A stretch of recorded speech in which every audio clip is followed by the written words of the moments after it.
from scrimmage. Hundley, he'll fake the handoff, stand tall under pressure, and there's Nate Ayesi in the end zone. Bruins take their first lead of the game. All right, Sun Devils, they drive the field before the second half. First half ends, 19 seconds to go on the UCLA 18. Berkovici, no! It's picked! Ishmael Adams, oh no, and the game was almost over. Wait, hang on. Oh no, he's gonna make it all the way. 95 yards for the touchdown. Yeah, speed that up. We don't need to see that whole thing. Sun Devil fan, not really happy. 10 to 14 point swing. All right, Sun Devils kick a field goal early in the second half now. Oh, it's Ishmael Adams again. Man, don't let that guy burn us. Oh, hey, stop. Wait, hang on a second. Wait, no, no, wait, no, where are you going? Oh, that was quite a block. Here we go. That's 107 yards. Ishmael Adams, officially just 100 yards because they don't count it in the end zone. That's a bit of a gut punch. So 3-possession game at that point. It only got worse from there.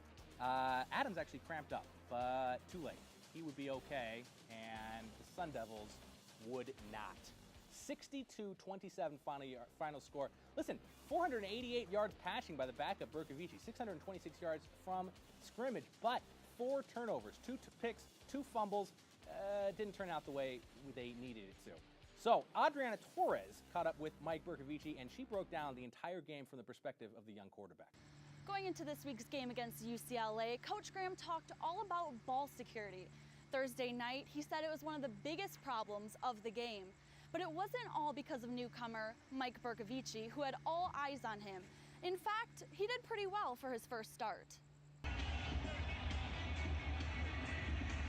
He started with some nerves and early releases, but shortly after, man, he made some incredible throws. Enough throws, enough passes to end the night with 488 yards. Berko went 42 of 68 with 3 touchdowns.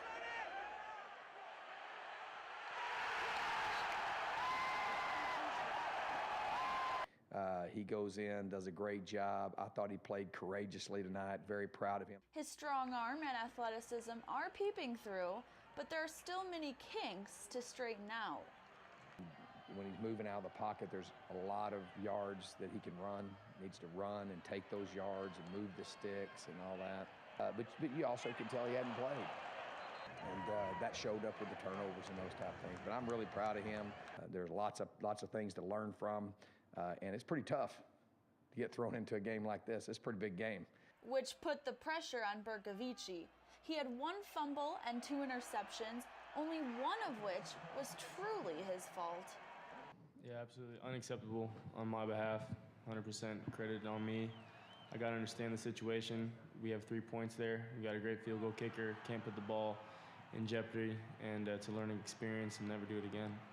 Nobody feels worse about it than Mike Berkovici because of the character that he has, and to walk in the locker room and to see how our guys respond, the class and character that they carry themselves. You know, it's pretty easy when you're winning. It's pretty tough tonight. So basically it's disappointing, and obviously I take a lot of credit turning the ball over, something that we don't do here at school. Like I said, learning experience and moving on forward. The next week it won't happen again. It was a tough loss for the Sun Devils, but Mike Berkovici does not deserve to take all the fault. For Cronkite Sports at Sun Devil Stadium, I'm Adriana Torres. Thanks very much, Adriana. So looking at that game from Mike Berkovici, obviously some pluses, some substantial minuses at times. Talk about just his execution. First start for the young man in place of Taylor Kelly. Yeah, well, I don't think the coaching staff, Todd Graham, Mike Norvell, really watered down the playbook whatsoever for Mike Berkovici. We talked a lot last week about replacement runs, about bubble screens of wide receivers that we thought would be a fundamental part of the game plan. Largely not the case. 42 completions, 68 attempts, both school records for Mike Berkovici, 488 passing yards. He did make some mistakes, some costly turnovers, a few indecisive reads, but for the most part, I'd say he was an average quarterback. His 54 QBR rating certainly shows that. I think that's all the Sun Devils, Coach Todd Graham, and everyone else expected. So, obviously, he was able to get an awful lot done. I mean, over 400 yards from scrimmage passing through the air. Pretty impressive, as you mentioned. What was UCLA doing to contain him? Well, first-year UCLA defensive coordinator Jeff Ulbrich is not known as a blitzing guy. He didn't show much blitz through his first 3 games as defensive coordinator, and that held true against Arizona State on Thursday night. Berkovici, even though he's inexperienced under center, really only faced 3 to 4 man rushes, and Kyler, One of the reasons that was most surprising is because Arizona State led the conference last year in a category no one wants to lead the conference in, and that's sacks allowed. So UCLA was able to get a bit of pressure, force Bercovici to step up in the pocket. Ultimately, only 1 sack on 68 dropbacks. However, that 1 sack, Deion Hollins, came on a sack fumble. It was a critical turnover for Arizona State. But Bercovici, like Jake said, 42 completions, had many positives. What they won't like about that game, 26 incompletions. He missed a few open receivers over the middle. He never really saw the wheel route, and he didn't go through his progressions the way that a more experienced quarterback like Taylor Kelly would have. So, like Jake said, Bercovici, an average performance. You really can't expect much more from him in his first career start. All expectations are that the second career start will come just a week and a half from now against USC. We're going to be talking all about that game a week from today here on this show. But we're going to talk to you more about this same game later in this show. So stick around. We got more of that. But for now, we're going to go to the other football, if you're one of those sorts of people. It's Mal with soccer and Andrew Chapman. Mal? Thanks, Kyler. Again, you said the other football alongside Andrew Chapman. I'm Mauricio Casillas. Now, Andrew, same teams, different sport. UCLA, number 1, ASU, number 24, in women's soccer. Now, before we get to this game, I want to talk about the Pac-12 conference as a whole. This is a conference that is absolutely stacked. 5 ranked teams have the reigning national champion. What's your assessment of the conference? Basically we can say with the Pac-12 this year, for the second consecutive season, that it is the most competitive conference in the in NCAA soccer this season. Just to get an idea of what we're looking at, let's go ahead and look at the standings right now. Stanford, despite not winning the Pac-12 last year, this is a team that looks just as good as they did seasons ago when they were the undisputed champions. They've shut out every team they've played so far. UCLA, of course, the defending champions, like you said, bringing back 10 of 11 starters. And then we got California, Washington State, Utah, ASU. I grouped them together because really, at this point, a lot of people think it's maybe a race for third place. With ASU, though, they do lead a couple categories in terms of points, shots on goal, and goals overall. So those are some good categories to hold on to. And it's today's game that's really going to see whether or not ASU can creep their way up to the top and take on those teams that really are the favorite for the national championship this season. Now, Andrew, you got to figure that the ASU soccer team was watching the game last night. They don't want a repeat of what happened against the Bruins. So what are the keys to the game? Who's going to need to step up for ASU in order to make this happen? Well, you know what? So much of tonight's game is a burden on the Sun Devils to not only contain UCLA's offense, which is one of the best in the country, but also produce offense of their own. I mean, UCLA has only allowed 3 goals this season. And to get an idea of just exactly what ASU needs to do, let's go ahead and look at some key players to watch for, starting with the Sun Devils. We look at first Callie Farquharson, obviously the girl who ASU runs their offense through. Callie Farquharson's going to have to play one of 2 games tonight, either a game where she goes to goal consistently if she's not guarded too much, or if she's double teamed, she needs to take on more of a playmaker role, find Allie Moon, Jasmine Mater, those girls in the middle that can then go to goal. And then on the defensive side, it's the goalie, Chandler Morris. She is going to be the main line of defense for ASU tonight. UCLA has put up the most shots in the Pac-12 with 169 in just 3 games. So late in the game, it's going to be all Chandler Morris. And then looking at the UCLA side, it's the midfield. Head coach Boyd for ASU was talking about them all week. Sarah Killian, she's 4th in the nation in assists. Such a good passer and playmaker. And then Sam Musis, 7 goals in 9 games for her. 4 of those are game-winning goals. So if this is a game that is in 1-1, 2-2, close in the final minutes, it's going to be Sam Musis to take it away for UCLA. Those are the players to watch for. Now, Arizona State is no stranger to being in this position, Andrew. Last year, they went to Palo Alto. They played number 2 Stanford, and Stanford hadn't lost since George W. Bush was president at home. So they're no stranger to that, but how would you say that they're pursuing this game? Well, it's funny because you would think with a week like this, maybe the team would be working harder in practice or just taking some sort of different mentality into this game. But I talked to Coach Boyd earlier this week, asking him what the deal is inside the locker room and on the field, and he had an interesting response. Check it out. We don't have such thing as a big game. Every game's the same to us. So whether you call them all big games or all small games, they're all the same. So we try and treat every game the same. Obviously our opponent this Friday is ranked fairly high, has some success behind them. We're not going to waste our time worrying too much about that. We're just going to focus on how we're going to play and what.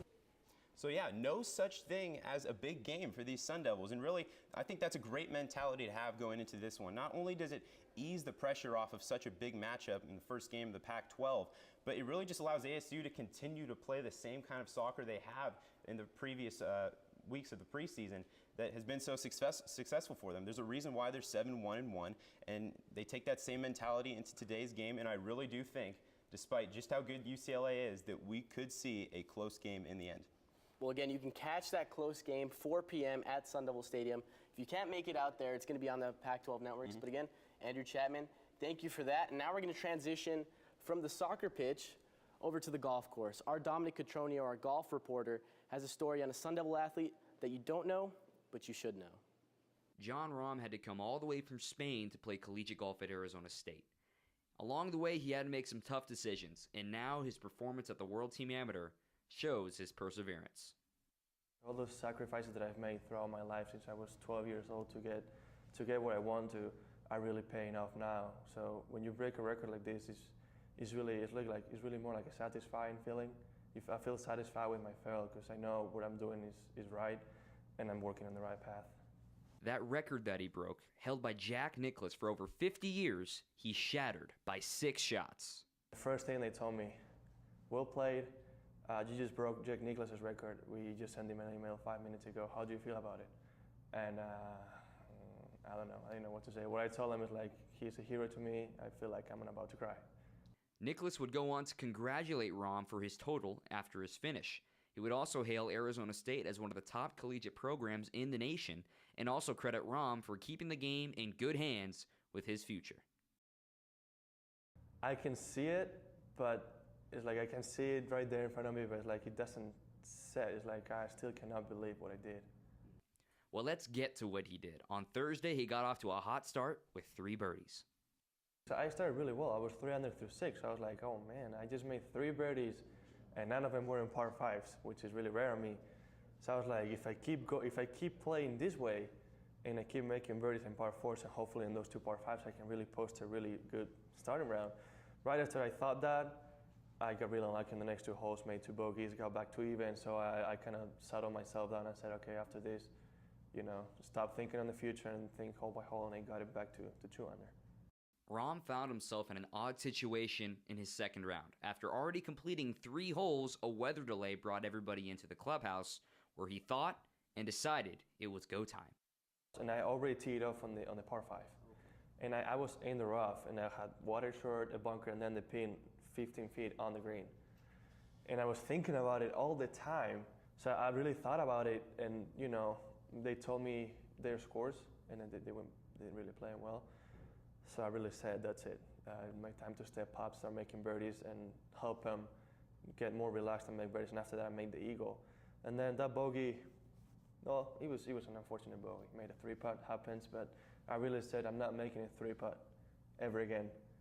And that's what happened. I just started striking the ball perfectly, making the putts. It would be the last bogey he made of the entire tournament. Then he caught fire on Saturday, moving day, unlike anybody had in the tournament thus far.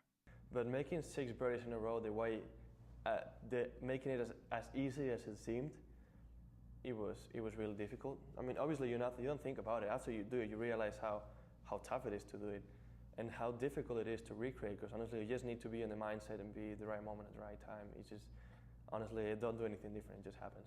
At the end of it all, when the scores were posted and the trophy was raised, Jon still learned a valuable lesson. You can never expect what is going to happen. Like, I try not to expect anything and just go and play golf. That's what I did in nationals when I shot 61. That's what I did when I played really well in our home event. It's just I try not to expect anything, trying not to think too much on the win when I'm playing. It's just not to expect things. If you feel good, you're confident, just be patient, it's going to happen. So here I am with the man himself, Dominic Cotroneo, who did the package. Now, Jon Rahm is a guy who stepped up on the international stage, I should say, but he almost didn't make it to Arizona State. That was pretty interesting. It really is how, coming from Spain, he really didn't know much about Arizona State, but he knew he wanted to play collegiate golf. And lo and behold, Tim Mickelson found a way to contact him and got him out to Arizona State. He said he had to learn English and becoming, really a part of Arizona State as a Sun Devil, and now a junior, and he's got many records to boot with him. And now, what should we expect from him in his collegiate season starting off? Well, he talked about there how he can never get ahead of himself, and it's amazing that he shot a 61 his freshman year in the NCAA regionals, which is unheard of, and he said that was his best putting day ever. He won the ASU Thunderbird Invitational last year, which is the event that the Sun Devils host every year, and he actually set the scoring record in that one as well. So he knows that he has a good head on his shoulders, that his mental game is so strong, and in golf, you have to be a strong mental player. Absolutely. Well, thank you, Dom. Wonderful package. Now we'll send it back to Kyler at the desk. Thank you so much, Mao and Dom. Now, nearly 8 months ago on this program, we brought you the breaking news that Arizona State's Division II club hockey team would vacate 22 wins from their 2013-2014 season as a result of a sanction from the American Collegiate Hockey Association because of a player who had participated in semi-pro competition. This instantly ended the postseason hopes of a promising team, as the 22 wins made up the majority of their schedule. Now, the D2 Sun Devils can finally put that aborted season behind them, as the beginning of a fresh season is upon us. Tomorrow at Oceanside Ice Arena, the new campaign begins. It will also be broadcast live here at CronkiteSports.com and on our YouTube channel, which you are familiar with if you're hearing my voice. The Sun Devils will take on College of the Canyons at 4:30. You're not going to want to miss it. And that'll bring us back here. Welcome back to the desk, Mao. Well Glad to be back. Glad to be back. That'll bring us now to the segment of our program where we delve into stuff that is not necessarily in between the lines, the field of play. We won't say necessarily so outside the lines, but what we're going to say is it's inside the apartments, and most specifically, inside the telephones and inside laptops. these devices. We call it Tweets of the Week, and we've got Gavin Shaw along with us to bring it to us. Gavin, what do you got for us? Well, guys, I really wasn't supposed to be here today. Let me explain that to you. Kennedy Collier left for California to pursue his dreams or something else stupid. Cameron Neely, I think he had a job interview maybe. That's not an excuse. That's false. And then Jason Chesler, last I've heard, he's being chased by the CIA in the Amazon rainforest. That one might not be true. That's the most believable. But regardless, we're discussing Wolf Blitzer backups talking right about now. And Mike Bercovici, ASU's consistently middling quarterback, was okay. Couldn't lead the Sun Devils to a victory though. 62-27 was the final there. And guys, that did not stop star wide receiver Jalen Strong from having a party. Let's roll up that first tweet. Jalen Strong got the club going up. Nice. Mauricio, I understand you have a theory about this. Care to explain? Yeah, well, when I initially read this, when I hear got the club going up, my initial reaction is to believe Jalen Strong, he's got some sort of wooden object that he's referring to as a club, and he's lifting it up. Now, I don't know what he's going to do with it, maybe hit a baseball, something like that. The question is, what's going to happen when the club come down? When the club come down, see, I have no idea at that point. Yeah. Well, I mean, listen, I'm certainly neither particularly well-versed in the use of clubs, nor am I particularly versed in the hip-hop cat. I mean, just by the way you say that, we know you're not versed in that. Palabra. It's not particularly, I'm not, it's just I'm very old. So I don't know if maybe he's referring to some kind of hip-hopper, a lyric by perhaps a rapper, maybe Kanye. It could be Kanye. It could also be... it's the Kanye. The Kanye I West. can confirm, as someone who rarely has the club going up, I can confirm that it is in fact the Kanye. All right, guys, I want to move on to the next one. Let's get away from the depression that is ASU football. And nope, he's still here. Enemy of the Cobra Kai Dojo, Todd Graham. Kyler, I'll let you take it away. I understand you're a big fan of the movie. Yeah, listen, obviously Karate Kid, a seminal movie, a very important, really actually changed the culture in America. But let me tell you something that changed my life. It changed your life in probably many ways. It came out when Kyler was 10. I had a yellow belt. I think I had a green belt, black stripe at one point. I kicked my brothers sometimes. When there we you were go. up, But let me tell you something about this particular scene. Daniel-san, as he goes up into the crane pose in order to defeat the evil blonde Nazi child. The only reason he had the opportunity to be there was because there was a rule in this particular karate tournament, and it was no kicks to the face, Mao. And what does Daniel-san go on to do out of the crane position? Why, I will tell you just what he does. He kicks the blonde Aryan kid right in the face.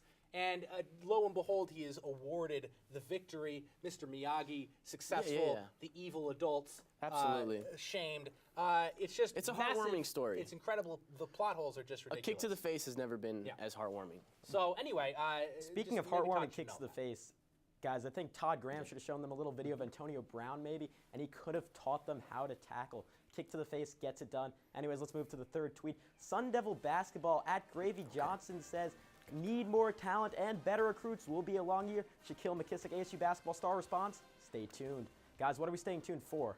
We're staying tuned for bad basketball games. Ouch. Care to justify that, or you're just gonna flat out say it? No. But stay tuned. I'm expecting, the reason Shaquille McKissick said this in the first place, the schedule came out about a week ago. He's saying stay tuned, check your local listings. We're going to be on Fox Sports 1, maybe Fox Sports 2, maybe ESPNU. A lot of Pac-12 Stay networks. tuned. Pac-12 networks as well. So he's not saying anything about the inherent talent of the ASU basketball team, more just about the television. As someone who was on Cronkite Sports Live, Shaquille McKissick is a television aficionado. He is a good friend of ours. He's He's great. friend of the show, as they say. So thanks very much, Gavin, and that's going to bring us to something else. Mal? So Arizona State Tennis is opening up their season at the Cal Nike Invitational. Some notable matches as we're getting the live updates right now. Number 7, ASU Ebony Pinojo taking on number 8, San Jose Marie Clocker.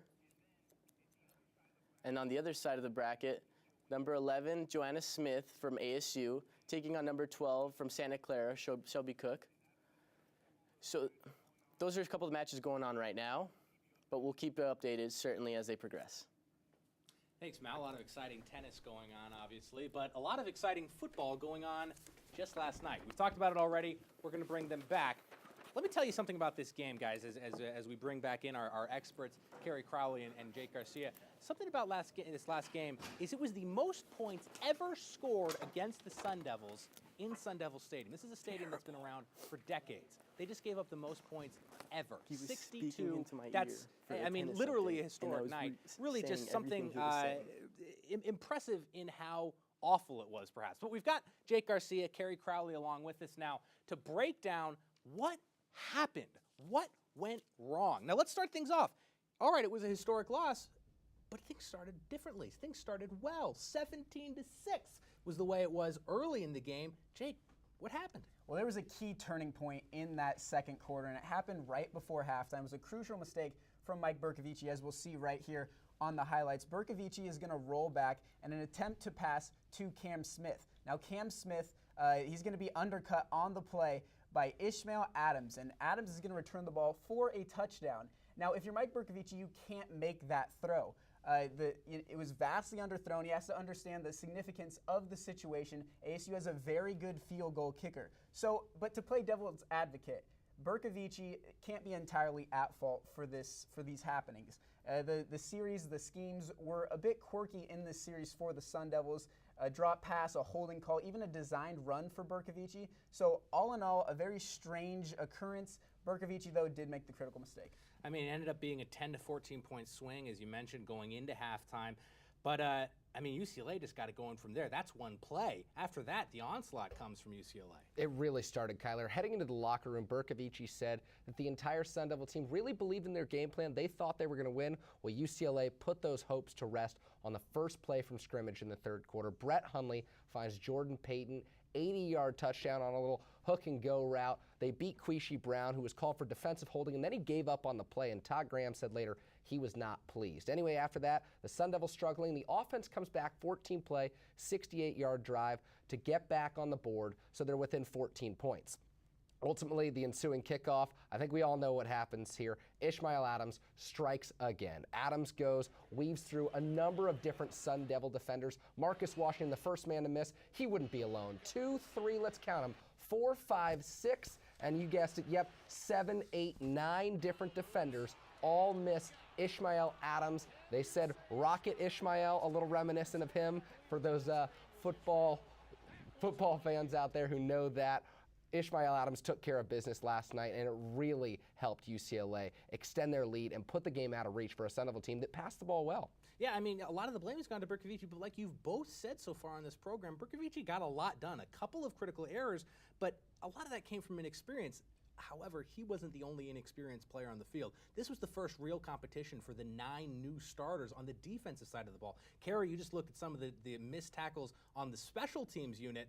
They were missing tackles on defense, too. Yeah, exactly. Missed tackles were the name of the game last night for ASU. It resulted in a ton of big plays for UCLA. Perhaps the most vivid example right here in the second quarter, Hundley hits Eldridge Massington, who then breaks 3 tackles from ASU. That's Solomon Fiso, Demarius Randall, and even Demetrius Cherry. Randall had an inexplicably poor game for the senior safety. He's been their rock. He's been the guy who is a sure-handed tackler. Last night, though, not the case, and his teammates didn't help him and pick him up. It's not like UCLA was gashing the Sun Devil defense for blown coverages, wide-open throws from Hundley. It was missed tackles, and it cost the Sun Devils last night. And Randall, a captain on the defense, really had to be relied on. He did get hurt early. It's possible maybe that was impacting things.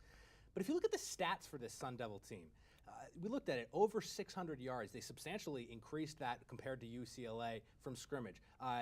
Bercovici passed for nearly 500 yards. They doubled up the Bruins in terms of first downs. So if you look at the stats, some people might want to say, well, hey, listen, it was just big plays. If you look at the stats, this game was closer than the score turned out. Kerry, do you agree? Well, that's not necessarily true, Kyler. The score was absolutely a true indication of how the game went. UCLA isn't going to pick up a whole lot of first downs when they're going 80-yard chunks down the field. They had 3 separate offensive plays of at least 80 yards. That can account for why they had 19 first downs. The Sun Devils, 620 yards plus of total offense, but 4 turnovers, including 2 inside their own 30-yard line. UCLA got points off of both of those. A third turnover, we saw it earlier, the Ishmael Adams 95-yard interception return for a touchdown. So when you lose the turnover battle 4-0 as Arizona State did, you can't expect the scoreboard to look anything different than it did last night.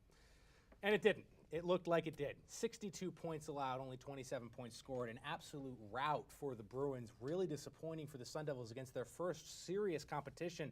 But we've talked about it again. They've got now about a week and a half off almost for USC. We'll talk about that in extreme depth on the next show, 1 week from today. For now, what we're going to talk about in extreme depth is a different sport.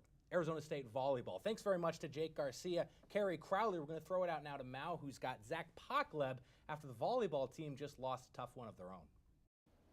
Thanks, Kyler. As you mentioned right there, ASU opens up their Pac-12 play down in Tucson, end up losing that home opener. It was tough. But really, Zach, what stood out to me was the loss of Whitney Follett not there at middle blocker. What does that do not having her there for Arizona State? Well, she's important for ASU on 2 fronts. I mean, on the court, she's really the M1, and in the middle blocker position, she's really called upon to produce a lot of points from kills, and she's up there with Bianca Ariano, and Ariano has been doing a good job of finding her in transition. I mean, she had 69 kills and great hitting percentage. I mean, for a middle, you want they don't get a lot of sets, but you want them to be efficient with those sets. And then she's also a really good presence on the court for the girls. I mean, all of her teammates have really said that she's a calming, joyful presence on the court, and they've really missed that in the matches that she's been injured, and so that's something that they're really looking to replace with her out. Now, when you say replace, who are the 2 Sun Devils that you think would replace them? Well, Jason Watson's been really toying with 2 players. One is Andy Lawrence, the junior, and she's more of a natural middle. And then the other one is redshirt freshman Quinn Johnson. Lawrence has been getting the call most of the time. Both players are very inexperienced. I mean, Lawrence has played middle her entire prep career, but she transitioned to the outside hitter over the summer because she's a little undersized, not really the physical presence that Follett is. But and then Quinn Johnson is left-handed. She's really big, 6'5", puts a big block, but it's not her natural position at all. She's very uncomfortable. But if she can get the comfort, if Ariana and her can get chemistry, I really like that left-handed wrinkle in the offense. But nonetheless, mentally, Follett's just that person that really calms the entire team down. Well, Zach, you'll have the chance to see if Lawrence and Johnson can step up. They're playing at USC at 6 p.m. It'll be on Pac12.com. Again, thank you, Zach, and we'll send it back to Kyler at the desk. Thanks, guys. The 10-3 Sun Devils, as Mao just said, coming off that loss 2 nights ago at Arizona, will continue their road trip tonight in Los Angeles, where they're set to take on the 7-4 USC Trojans. Like the Sun Devils, the Trojans are coming off a loss to their rivals, having been swept by UCLA on Tuesday. So both teams are looking for their first conference win. You're going to want to check that out tonight at 6 on the Pac-12 networks. Now we'll bring Mal back to the desk, and we're ready for the portion of our program where we disagree vehemently with one another. We call it the debate segment. We've got Gavin Shaw back in town, and he's got a pretty good set of little debate questions lined up. Don't want to talk. Oh, okay. This is debate. Hang on. All right, we got to separate things. Gavin, what do you have for us? Guys, Game faces. in sports or any competitive field, you never want to be comfortable. When you get comfortable, you get content. And I wouldn't dare to call either of you content, but I'm going to do you a little bit of a favor. I'm going to put you in a setting where you can get competitive and you can be your best. That being said, it's time for the debate segment. And first question, I'm going to play the what-if game with you guys. Would Taylor Kelly have made the difference in this game if he hypothetically hadn't broken a bone in his foot? Let me start things off. Yes, he would have made a difference. I believe it would have been a much closer game. A few different things go just a little differently that Taylor Kelly would have made happen, and it is a closer game. However, what we saw was that UCLA was the better team. They still would have won, but it would have been much less embarrassing. We just talked about how we were going to disagree. How about I disagree with that statement and agree with you right now by saying I agree 100%. Taylor Kelly would have made a difference, but the issues weren't solely on offense, Kyler.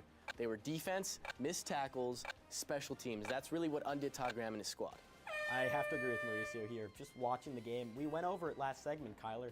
If these guys aren't going to tackle with their feet, they're not going to tackle with their hands. I don't know how they're going to tackle, and that, I think, ultimately made the difference. 1 point for Mauricio. And now let's go to Mauricio's specialty. I'm under the impression you played soccer in high school. Kyler only played soccer in middle school. That's right. So Grade, I have high expectations, to say the least. Franklin Cougars. Does ASU get the win against the top-ranked UCLA Bruins today? And what would that win hypothetically do for their program? Well, I'll start things off because I played soccer in high school, not middle school, by saying that ASU, I do not think they will get the win against number 1 UCLA. This is a team that won the national championship last year, only lost 1 starter overall. Now, this is going to be tough. If ASU were to hypothetically win, though, that would do big things for the program, but they're not used to, or they're used to being Stop talking. You're not allowed to keep going. Gosh, look at this guy cheating. Cheating. Probably because he played soccer in high school, and that's what they do. They cheat. All right, they've already started the clock on me. Exactly. I'm going to say that, yes, they're going to win. Do you know why? ASU's super good. They have really talented young people. UCLA isn't going to know what to do with them. Allie Moon, she's going to go nuts. Callie Farquharson, she's healthy. I'm very excited. ASU wins. Mauricio, I had the expectation you were going to come out, you were going to be great, and you disappointed me a little bit. You cheated, and on top of that, we need optimism. Sun Devil fans were traumatized last night after that football That's what we game. said at the beginning of the show. They need something to hold their hopes on. That's what we said. Kyler just gave it to them. Kyler gets the point. We have a tie game, folks. And now let's move on to a sport near and dear to my heart, ASU basketball. We're going to play a little bit of over-under. 5th place in the Pac-12 standings. That's the question. Are they better or are they worse? I'm going to say worse. Wow. UCLA, Oregon, Washington, Those are Stanford. names of schools. Oh, wait, Pac-12 South? No, just the Pac-12. Oh, just Pac-12. He's not even paying attention to the questions. Well, I had it. Gavin confused me. No, it's under. There are 6 or 7 teams better than ASU. I'm going to say they're right about 5th. You know, so you're going to push. I'm going to do the push. I think head coach Herb Sendick brought in a couple JUCO guys that can do a lot of work, that can come in instantly and provide depth. We saw it last year with Shaquille McKissick, Jermaine Marshall. I think that's what's going to happen this year with Roosevelt, Scott, Savon Goodman, etc. 5th. Mauricio, I love the optimism, but you did the push. You can't do the push. You got to do the exact. I think that's. I need definitiveness. I got to give it to Kyler this week. Really, I wanted to give it to me, but I gave it to myself last time. So Kyler, you get the win. Thank you very much. Jalen Strong's club for Gavin. That was good. Yeah, Gavin. Jalen Strong's club going up. Might be coming down on Gavin Shaw if Mal has anything to say about it. All right, well, hey, thank you very much, Gavin. And now's the time of the show where we look at the top plays of the week. Roll tape. Kick things off here with number 3. It's Mike Bercovici finding an open Cameron Smith in the end zone, threading the needle, Kyler. Touchdown, Arizona State. Unfortunately, after that, it wasn't good news for them. All right, ASU volleyball playing the number 8 team in the country, Colorado State. Now, they were down 2. Yeah, now look at this. It's going to be a huge rally. They came back to score, and it's going to be Kizzy Willie with the big dig at some point in here. Now, let me just tell you what's going on here as you're watching this volley. This is just back and forth, back and forth. Mercedes-Benz, huge block. Look at that. She's stoked. They're stoked. This is what's going on here. This is a great team, and they had to come back, and they won against the number 8 team in the country. They won, and this team also won. It's Brett Hundley out of shotgun, fakes the handoff, and finds Adams back in the end zone there for UCLA. UCLA, of course, would go on, win the game. Everyone's crying. We mentioned it at the beginning of the show. Tough loss for Arizona State. Yep, very difficult. So, listen, I hope that we were able to lift your spirits, America. You know, Mao and I, we suffer right along with you. And listen, we had a lot of good stuff on the show. We had a lot of good people on the show. Thanks very much to everybody who was involved. And thank you mostly to you for fighting through the tears, to stick with us, and hopefully you're feeling a little better. Are you feeling better, I'm Mal? feeling a little bit better. Thank you. Oh, Thank you. Good. Let us be your Kleenex box, America. I'm glad I could be here for you. All right, that's going to do it for us here at Cronkite Sports Live. Thanks to Mal Casillas and everyone involved with the program. I'm Kyler Mead. Good day. Nice job, brother. Nice job.